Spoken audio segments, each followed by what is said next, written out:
একটা জিনিসে কোনো বিকল্প নেই, সেটা হচ্ছে পরিশ্রম। এবং আপনি যেটা করবেন আত্মবিশ্বাসের সাথে করবেন।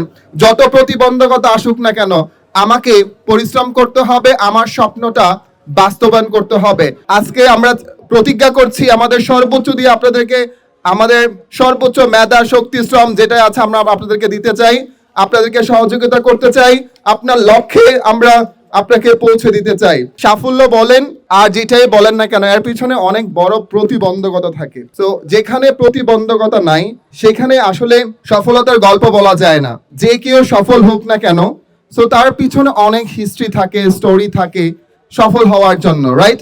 সো আপনার ইংলিশ শিখতে গিয়ে যদি কোনো ধরনের বাধার সম্মুখীন হন, আপনি মনে রাখবেন এই এক একটা বাধা আপনার লাইফের এক একটা গল্প হয়ে দাঁড়াবে।